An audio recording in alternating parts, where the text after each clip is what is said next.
Bonjour à toutes et à tous, bienvenue à Dax et sur GCN pour le résumé de la 4e étape du Tour de France 2023.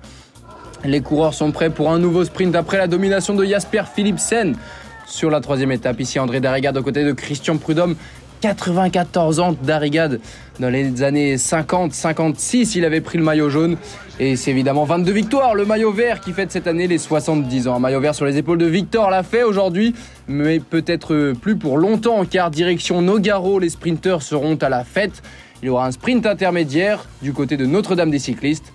Puis évidemment, le circuit de Nogaro offrira 50 points au vainqueur au terme des 182 km de course. La côte de Dému en 4e catégorie offrira un petit point. Nelson Poles ne sera pas inquiété. Il ne devrait donc pas prendre part à l'échappée. Et d'ailleurs, personne ne prend part à l'échappée.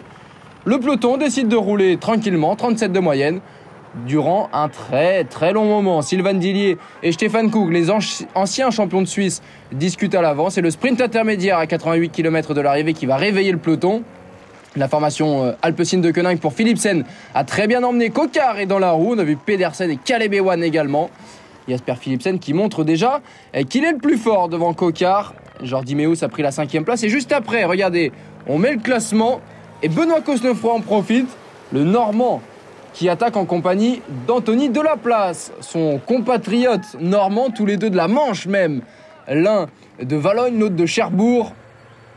Et les Normands qui sont repris à 25 km de l'arrivée. Et voilà, vous voyez, équipe par équipe, Alpecin de Koenig, Jumbo-Visma, Lotto Destiny, Bahreïn, Victorious, mais également Borans Greux, le champion des États-Unis Quinn Simmons, le jour de l'indépendance, le 4 juillet, en tête de peloton pour la Lidl Trek.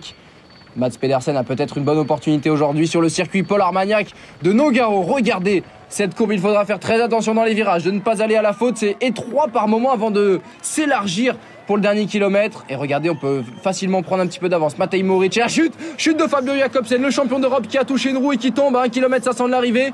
Probablement en compagnie de Jacopo Guarnieri. La flamme rouge, ici, le dernier kilomètre, ce dernier virage à droite. Et un coureur d'Astana également qui est tombé. Regardez, ce n'est pas Mark Cavendish. On voit quelques coureurs à terre au fond. Et c'est parti pour la formation Uno X avec Søren Varungshoel qui lance Alexander Christophe Coquard dans la roue de Christophe. Mathieu Van Der Poel qui revient avec Jasper Philipsen dans la roue. Énorme travail de Mathieu Van Der Poel de nouveau. Philipsen qui lance en sprint. Nouvelle chute au fond avec Caleb Ewan face à Philipsen. Et Ewan qui remonte. Philipsen toujours. Ewan ou Philipsen. Ce sera une nouvelle victoire pour le Belge, qui double la mise après sa victoire hier. Regardez le travail de Mathieu Van Der Poel qui remonte, ça frotte un petit peu entre les coureurs, entre notamment Elmar Reinders semble-t-il. Phil Bauhaus qui reprend la roue de Jasper Philipsen, la chute de Søren Varungshoel. Regardez le coureur norvégien qui est allé au sol. On retrouve l'avant de la course avec Jasper Philipsen qui vient lancer le vélo. Ça se joue à se lancer de vélo. Caleb Ewan qui lance un tout petit peu trop tôt et qui vient échouer après sa 3e place la veille. Il est 2e derrière Jasper Philipsen qui peut féliciter Jonas Rickard, alors que Fabio Jakobsen bien amoché côté droit. On voit également Axel Zinglet qui est tombé. Ça a fait des dégâts ce final. Søren Varungshoel également pour son premier Tour de France, le Norvégien qui est allé au sol. Le reste du top 10 avec Mark Cavendish qui prend la 5e place derrière Brian Coquard. Belle journée pour le Français. Danny Van Poppel est 6e devant Alexander Christophe, Luka Mesgeck, Wout van Aert et Mats Pedersen qui complète le top 10. Adam Yates sans problème a terminé l'étape et conserve le maillot jaune avec 6 secondes d'avance sur Pogacar et Yates, 12 secondes sur Victor Lafay, 16 secondes sur Wout van Aert. Vingegaard est 6e à 17 secondes avant la première étape de montagne, les premiers reliefs. Jasper Philipsen lui est en vert avec 150 unités, 70 de plus que Victor Lafay. Il a fait le plein aujourd'hui puisqu'ils étaient ex-aequo au départ de l'étape. Caleb Ewan est 3e, Brian Coquard 4e.